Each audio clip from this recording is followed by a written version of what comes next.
দুপুরে এক অভাবী ভাই এসে বললেন, হজরত, 1000 টাকা হবে, খুব সমস্যায় আছি, মাসের বেতন পেলেই দিয়ে দিব। আমি বললাম, ভাই, হাতে টাকা নেই, যা ছিল শেষ। তারপরও দেখি আসরের সময় আসেন, আল্লাহ হয়তো কোনো ব্যবস্থা করবেন। ভাইটি আলহামদুলিল্লাহ বলে চলে গেলেন। বিকেলে আমি বাসায় কম্পিউটারে কাজ করছিলাম।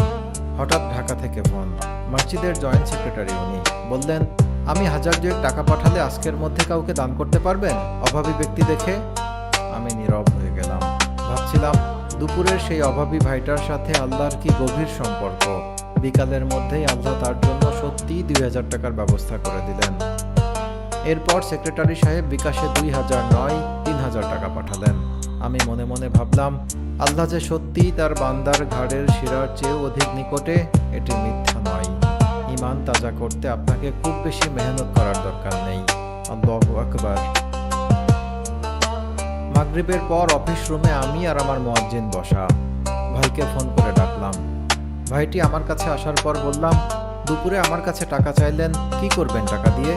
ভাইটি তখন বললেন, গত রাতে গ্যাস সিলিন্ডার শেষ হয়েছে, এদিকে আমার আপন বোন হাসপাতালে ভর্তি, টাকার অভাবে দেখতে যেতেও পারছি না, খুব আদরের বোন হুজুর। এই বলতে বলতে ভাইটার চোখ ছলছল করে উঠল। জিজ্ঞেস করলাম, আমি দিতে না পারায় আপনি কি করেছেন পরে? ভাইটি বললেন, হজরত, আপনার কাছে টাকা না পেয়ে মনটা ভেঙে গিয়েছিল, মালিকরে ডাকলাম।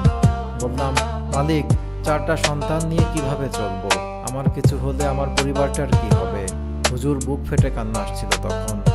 মুস্কি হেসে বললাম, আপনার মালিক আপনার ডাকে সাড়া দিয়েছেন, উনি আপনার জন্য ঢাকা থেকে একজনকে ঠিক করে দিয়েছেন।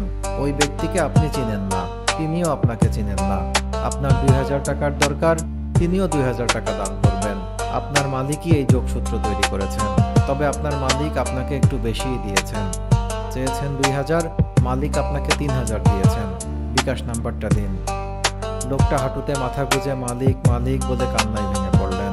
পাশে বসা মুয়াজ্জিনের চোখেও পানি। আমি হাসতে হাসতে সুখের কান্না আটকানোর ব্যর্থ চেষ্টা করলাম। তারপর সাথে সাথে ভাইটি উঠে চলে গেলেন মসজিদে। সেজদায় পড়ে মালিকের কৃতজ্ঞতা আদায় করলেন। এশার পর ফোন দিলাম ঢাকায়। আমি সেক্রেটারি সাহেবকে পুরো ঘটনা বলার পর জিজ্ঞেস করলাম, আচ্ছা সেক্রেটারি সাহেব, আল্লাহ আপনাকেই কেন পছন্দ করলেন তার এই প্রিয় বান্দার চাহিদা পূরণের জন্য? উনি নীরব হয়ে গেলেন। বুঝতে পারছিলাম উনিও আবেগ আপ্লুত। আসলে 2000 টাকা এই সমাজে কিছুই না এখন, কিন্তু দেখুন, এই সামান্য 2000 টাকার মধ্যেই আমার রবের কি কুদরতেরই না প্রকাশ ঘটেছে। রিজিকের বাড়তি ঘাটতি আল্লাহর পরীক্ষা নেওয়ার জন্য হয়ে থাকে। দুনিয়ায় সম্পদের প্রাচুর্যতা ও সংকীর্ণতা আল্লাহর সন্তুষ্টি কিংবা অসন্তুষ্টি কোনোটারই প্রমাণ নয়। আল্লাহ তার অপ্রিয় কোনো বান্দাকে সচ্ছল জীবনযাপনের সুযোগ দিতে পারেন, আবার কোনো প্রিয় বান্দাকে রাখতে পারেন অভাব অনটন আর দুঃখ কষ্টে।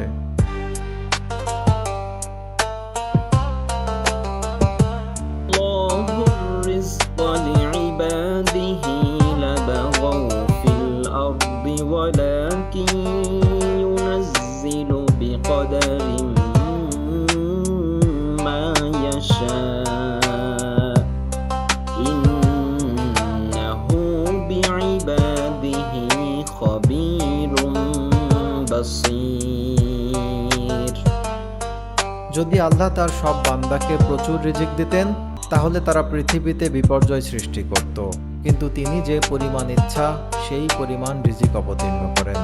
সূরা আশ-শুরা আয়াত 27।